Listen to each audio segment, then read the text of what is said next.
विवेक संपन्न श्रद्धेय श्री साहेब जी, मुझ मंगल में संत समाज, धर्म प्रेमी बंधुओं, श्रद्धामूल देवियों माताओं,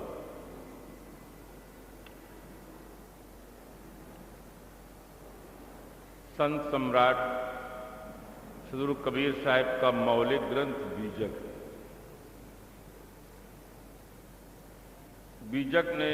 बीजक में सदगुरु कबीर साहब समग्र मानव जात के लिए एक महत्वपूर्ण संदेश दिया।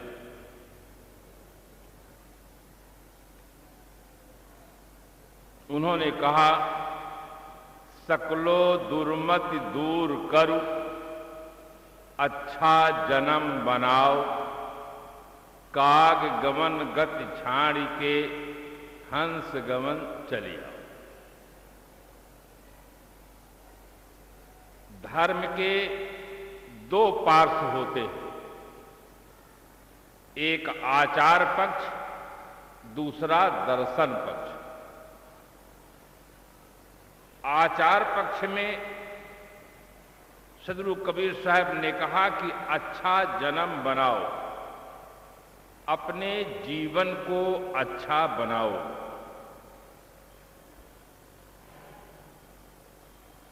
और आज आदमी देखा जाता है कि जीवन को छोड़कर सब कुछ अच्छा बनाने में लगा, खाली जीवन भर को अच्छा नहीं बनाता, चीजों को अच्छा बनाता है, मकान अच्छा बनाता है, दुकान अच्छा बनाता है, चेहरा अच्छा बनाने लगा। तरह तरह से शादी के समय लोगों का चेहरा आप देखें तो बहुत आश्चर्य में पड़ जाएंगे। फिर 2 दिन के बाद जब रंग उड़ जाता है तो वो आपस में लड़ते हैं। उन्होंने कहा तुम हमको धोखा दिए, उन्होंने कहा तुम हमको धोखा दिए। चेहरा लोग सुंदर बनाने लग गए, जीवन उपयोगी चीजों को सुंदर बनाने लगे हैं, खाली जीवन भर को अच्छा नहीं बनाते। साहब उसके पहले बताते हैं उपाय कि सकलो दुर्मति दूर करो। सभी प्रकार के दुर्उपसर्ग, मति शब्द, दुर माने खराब, मति नाम बुद्धि, खराब बुद्धि को दूर करो। आज किसी आदमी को सर्दी, जुकाम, बुखार, खांसी आ जाता है तो तुरंत पता चल जाता है कि स्वास्थ्य ठीक नहीं, स्वास्थ्य बिगड़ गया। रेडियो, टेलीविजन, वीडियो बिगड़ जाते हैं, तुरंत आदमी को पता चल जाता है कि समाचार आने का समय है, समाचार नहीं आ रहा है, ये यंत्र बिगड़ गए।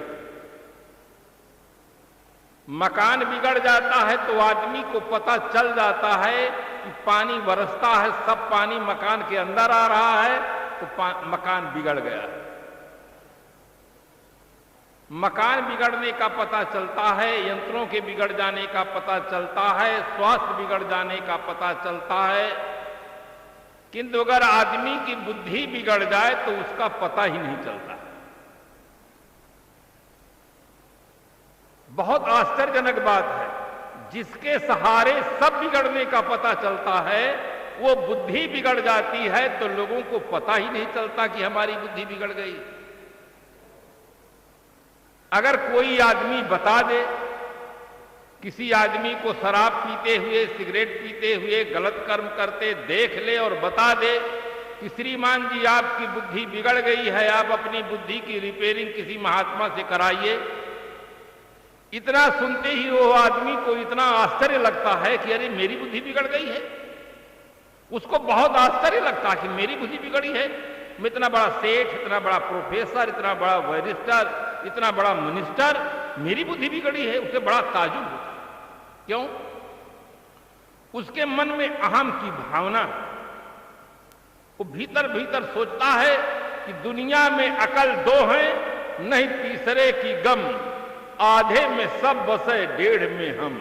इतना आदमी को अहंकार कि पूरी दुनिया में 2 अकल है, जिसमें 1.5 अकल हमारे पास है और आधी अकल में कुल दुनिया है।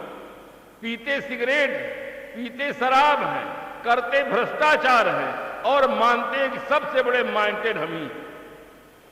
बुद्धि बिगड़ जाती है तो पता ही नहीं चलता। बता देने वाले का लोग उपकार भी नहीं मानते हैं, उससे विरोध पैदा कर लेते हैं। स्वास्थ्य अगर किसी आदमी का बिगड़ा हो, आप बताइए कि अमुक जगह के डॉक्टर बहुत योग्य हैं, आप जाइए उनके पास, आपको स्वास्थ्य लाभ प्राप्त होगा। और वो व्यक्ति जाकर स्वास्थ्य लाभ प्राप्त कर लेता है, जीवन भर उस व्यक्ति का उपकार मानता है कि आपने हमें बहुत सही डॉक्टर का परिचय दिया है, आपकी सलाह बहुत अच्छी। किंतु बुद्धि के संबंध में सलाह अगर दे दे तो आदमी आपसे विरोध मानेगा। उपकार मानना तो बहुत दूर की बात है। साहब कहते हैं, सकलो दुर्मत दूर करो, सभी प्रकार की दुर्बुद्धि को दूर करो। एक महत्वपूर्ण बात सबको याद रहे कि एक समान परिस्थिति होने पर भी एक समान अनुभव नहीं होता। जिस आदमी के पास सद्बुद्धि होती है, उस परिस्थिति को दूसरे दृष्टि से देखता है, दूसरे प्रकार से समाधान कर लेता है, और जिसके पास दुर्बुद्धि होती है वो व्यक्ति दूसरे ढंग से देखता है और दूसरे ढंग से समाधान करता है। आपके मन में जिज्ञासा हो सकती है कि इसका कोई उदाहरण देकर बताएं जिससे बात समझ में आ जाए कि एक समान परिस्थिति होने पर भी एक सुखी क्यों होता है, एक दुखी क्यों होता है, और कैसे वो सुखी दुखी होते हैं, इसका राज क्या है। एक कथा याद आती है। कथा को बहुत श्रद्धा और भाव से सुनना चाहिए। कथा से ही आदमी की व्यथा मिटती है। अगर आदमी कथा नहीं सुनेगा तो उसकी व्यथा नहीं मिटेगी। संसार में कोई उपाय ही नहीं है। व्यथा मिटने का केवल एक उपाय है, कथा।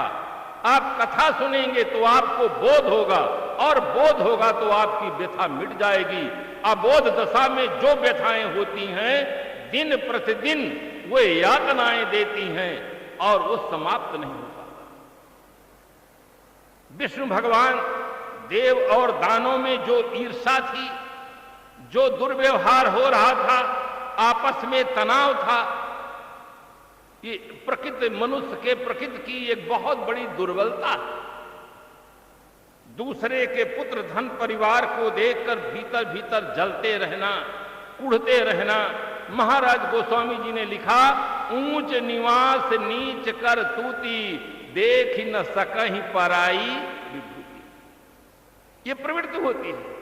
ऐसे प्रवृत्ति वाला आदमी निरंतर जलता रहता है बिना आग के।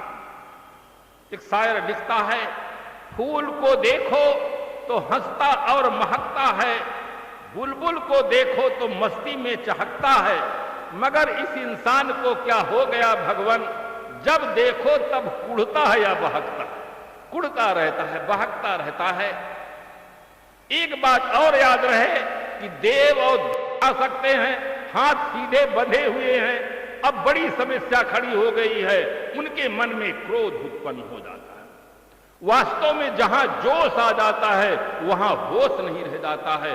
वे जोश में आ जाते हैं कि हमारा इतना बड़ा अपमान, एक तो देर से भोजन की व्यवस्था, दूसरी हाथ बांध दिए, अब हम कैसे खाएं। राक्षसों ने बैठे बैठे तुरंत मीटिंग कर लिया कि हम खा तो नहीं सकते हैं किंतु बिगाड़ सकते हैं। 1 घंटा मांगते रहो कि ये लाओ, और सब ऊपर को हाथ उठावें, ऊपर फेंक दें। कभी कोई रसगुल्ला है, गुलाब जामुन है, थोड़ा सा रस मुंह में पहुंच जाए, इतना खुश हुए कि क्या कितना बड़ा सौभाग्य था, दुर्भाग्य में बदल गया। अगर आज हाथ नहीं बंधे होते तो सबका आनंद लेते। 1 घंटा तक मांगते रहे, सब देते रहे, सब पदार्थों को बिगाड़े, खा नहीं सके। सफाई किए, व्यवस्था हुई देवताओं को बैठने के लिए। राक्षसों ने कहा, अगर देवताओं के साथ पक्षपात हुआ तो अभी हम विष्णु भगवान की लंबी खबर लेंगे। सीआईडी विभाग सफल रहा, जाके तुरंत बता दिया कि किसी प्रकार से कोई पक्षपात नहीं होगा, नहीं तो ये आपके साथ ही युद्ध करेंगे। विष्णु भगवान ने कहा, पक्षपात की कोई आवश्यकता नहीं। बैठाए गए, पारुस हुआ, सामान सब दिए। उनके लिए भी हाथ फैलाने की जब बात कहे तो ये दानव प्रकृति के जो लोग थे एकदम खुश हो गए। जो गलत प्रकृति का आदमी होता है, दूसरे के दुख को देखकर वो हंसता है, खुश होता है। आप लोग देखे होंगे, कभी कोई आदमी गाड़ी से गिर जाता है तो जो अच्छे प्रकृति के लोग नहीं होते तो देखकर हंसने लग जाते हैं, और जो सज्जन प्रकृति के लोग होते हैं जाकर उठाने लग जाते हैं, उनके दुख दर्द को पूछने लग जाते हैं। वो हंसने लगे कि इनके साथ भी वही हुआ। अब हम देखेंगे ये कैसे खाते हैं। देवता शांत प्रकृति के थे, पंगत आमने सामने बैठी हुई थी। देवताओं ने कहा हम खा तो नहीं सकते हैं किंतु खिला सकते हैं। हम अपना भोजन अपने हाथ से खा नहीं सकते हैं, हम सामने वाले को खिला जरूर सकते हैं। देवता अपना एक व्यक्ति सामने वाले को खिलाता है तो सामने वाला उलट करके उनको खिलाता है। दोनों आमने सामने खा रहे हैं, प्रेम से खा रहे हैं। देवता लोग, राक्षस लोग हाथ मींचते हैं कि क्या ही अच्छा होता कि पहले ये खाते तो आज हमें भी खाने को सौभाग्य मिलता, और बिगाड़ने का जो दुर्भाग्य है ये भी नहीं मिलता। वो पेट भर खा लेते हैं। उनकी प्रकृति कितनी सुंदर है, उनके भीतर की स्थिति कितनी सुंदर है कि हम खा नहीं सकते हैं किंतु खिला सकते हैं। इसीलिए मानसकार ने लिखा, पर उपकार वचन मन काया, संत सहज स्वभाव खगराया। सहज स्वभाव होता है, जो सज्जन प्रकृति के लोग होते हैं उनका सहज स्वभाव होता है परोपकार। दोनों के सामने एक समान परिस्थिति थी, किंतु देवता दूसरों को खिला देते हैं और अपना पाते हैं, तृप्त हो जाते हैं, और उसी परिस्थिति में वे न खा पाते हैं न खिला पाते हैं, सामान को बिगाड़ देते हैं। ये इसका कारण बाहर नहीं है, भीतर है। भीतर जिस आदमी के पास सद्बुद्धि होती है वो अपनी समस्याओं का सही ढंग से समाधान कर पाता है, परिस्थिति को बदलने का प्रयास नहीं करता है, अपनी मानसिक स्थिति को बदलने का प्रयास करता है। तभी कहा गया है, दिल दे तो इस मिजाज का परवरदिगार दे, जो रंज की घड़ी भी खुशी से गुजार दे। कैसी भी परिस्थिति आ जाए, हमारे अंदर ऐसी भावना हो, ऐसी चेतना हो, ऐसी मानसिक शक्ति मिले जिससे उन परिस्थितियों से हम ऊपर उठ सकें। तो साहब कहते हैं, सकलो दुर्मति दूर करो, अच्छा जन्म बनाओ। अपने जीवन को अच्छा बनाओ। जीवन को अच्छा बनाने का साधन क्या है? मकान को अच्छा बनाने का साधन है धन। अगर हमारे पास धन होगा तो मकान अच्छा बना सकते हैं। अगर हमारे पास अच्छे विचार होंगे तो हम अपने जीवन को अच्छा बना सकते हैं। जब तक आदमी के पास अच्छे विचार नहीं होंगे तब तक कोई भी आदमी अपने जीवन को अच्छा नहीं बना सकता है और कुछ काम कर सकता है। आज इस वैज्ञानिक युग में वैचारिक स्तर बहुत गिर गया। वैचारिक स्तर इतना ज्यादा गिर गया है कि आदमी का ही जीवन खतरे में नहीं है, आकाश में उड़ने वाले पक्षियों का जीवन खतरे में है, पानी में रहने वाले मछलियों का जीवन खतरे में है, धरती में रहने वाले बकरा मुर्गा का जीवन खतरे में है। आज सबका जीवन खतरे में है, केवल वैचारिक स्तर गिर गया। एक ईसाई थे, उसने कहा, महाराज, आदमी के खाने के लिए परमात्मा ने बकरा मुर्गा ये सब बनाया, मछलियों को आदमी के खाने के लिए। मैंने कहा, मैं भी कुछ पढ़ता हूं, परंतु मैं किसी ग्रंथ में नहीं पढ़ा हूं कि परमात्मा ने आदमी के खाने के लिए जानवरों को बनाया है, जल में रहने वाले प्राणियों को बनाया। मुझे किसी ग्रंथ में मिला नहीं। कहे, नहीं महाराज, बिल्कुल सही है, परमात्मा ने आदमी के खाने के लिए सब प्राणियों को बनाया है। तो मैंने तुरंत कहा कि माताओं के सिर में बड़े बड़े बाल होते हैं, इसमें जुएं पड़ जाते हैं और पलंग में खटमल पड़ जाते हैं, तो उनको भी आप खाते हैं कि नहीं? क्योंकि उनको भी परमात्मा ने बनाया, तो आदमी के खाने के लिए बनाया हो। इतने शर्मिंदे हुए कि हमारी तरफ देखे नहीं। मैंने कहा, कुछ तो बताइए, परमात्मा खाने के लिए बनाया तो इन प्राणियों को आप खाते हैं कि नहीं खाते? अपने दोषों को छिपाने के लिए लोग परमात्मा का आधार लेते हैं। नीचे वाले ने ऊपर वाले की कल्पना की है और ऊपर वाले के नाम पर नीचे वाले ने धरती को नरक बना करके रखा। जहां देखो तहां जितना गलत काम करता है कहते हैं सब ऊपर वाले की मर्जी। एक शराब पीने वाले से आप पूछो आप शराब क्यों पीते हैं, उसने कहा मैं कहां पीता हूं। अरे बिना ईश्वर की आज्ञा, बिना परमात्मा के हुक्म एक पत्ता भी नहीं हिलता है, मैं कैसे हिलता हूं। परमात्मा की इच्छा है मैं पीता हूं, जिस दिन उसकी इच्छा नहीं होगी नहीं पीऊंगा। धरती को नरक बना करके रखा है कि परमात्मा खुश होता है कुर्बानी करो, परमात्मा खुश होता है बकरा चढ़ाओ, मुर्गा चढ़ाओ, ऊंट काटो, परमात्मा खुश होता है। नीचे धरती को नरक बना दिया है आदमी ने। इसलिए आज वैचारिक स्तर बहुत ज्यादा गिर गया है। आवश्यकता है आज के युग में वैचारिक क्रांति। जब तक जीवन में वैचारिक क्रांति नहीं होगी तब तक हमारी समस्याओं का समाधान नहीं हो सकता। आज हम देखते हैं एक तरफ सरकार संयम सिखाती है कि लोग सदाचारी बने, संयम बने, संयमी बने, दूसरी तरफ शराब की दुकानें चालू हैं। सरकार का आधार लेकर के सब लोग इस प्रकार से कर रहे हैं सरकारी दुकान।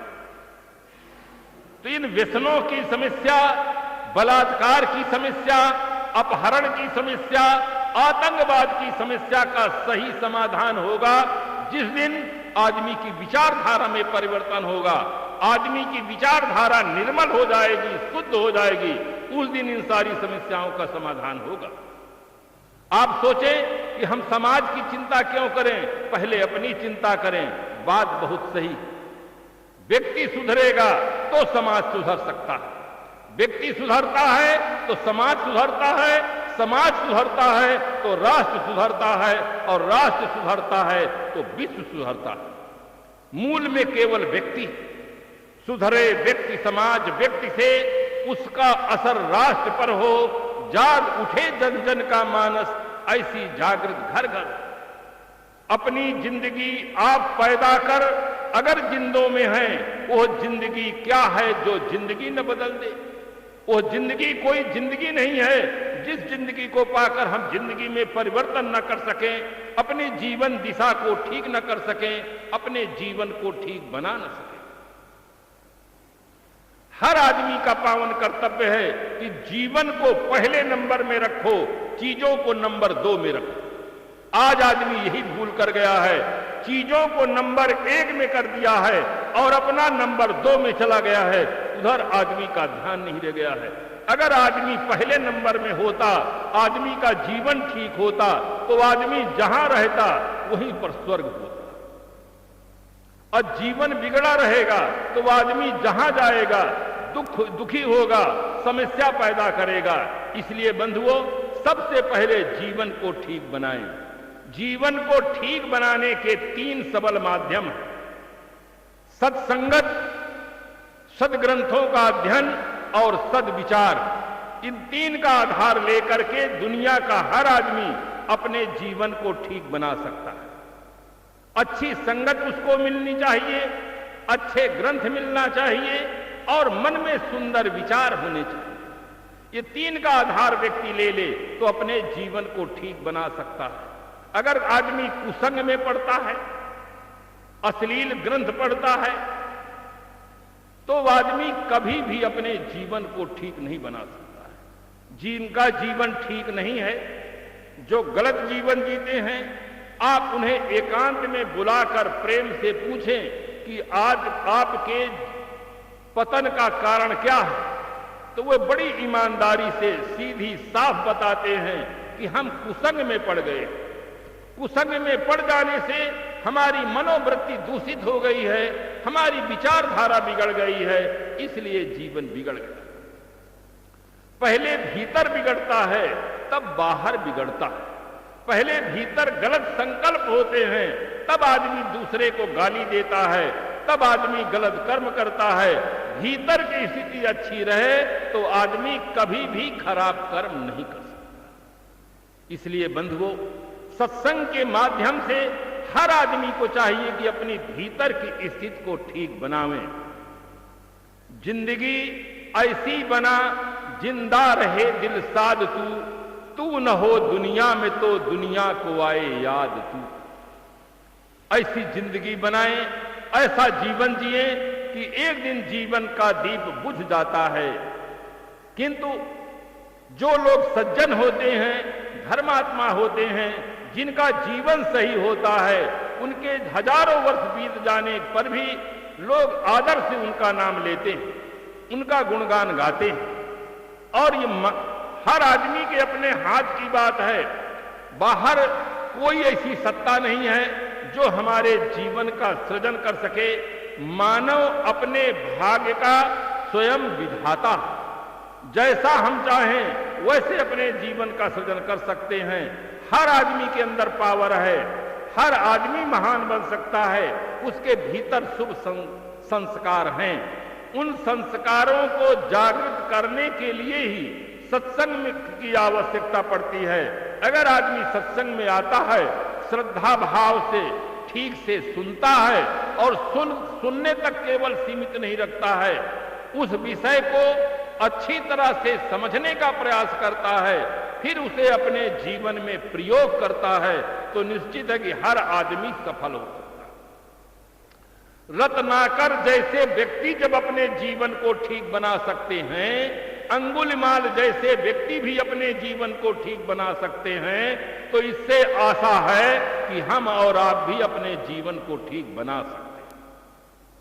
ये दृढ़ विश्वास होना चाहिए और आदमी के ऐसा पुरुषार्थ करना चाहिए कि इसी जीवन में हम अपने स्वभावों को, संस्कारों को बदलेंगे और गलत आदतों से ऊपर उठकर निर्विकार जीवन, पवित्र जीवन जीने का सौभाग्य प्राप्त करेंगे।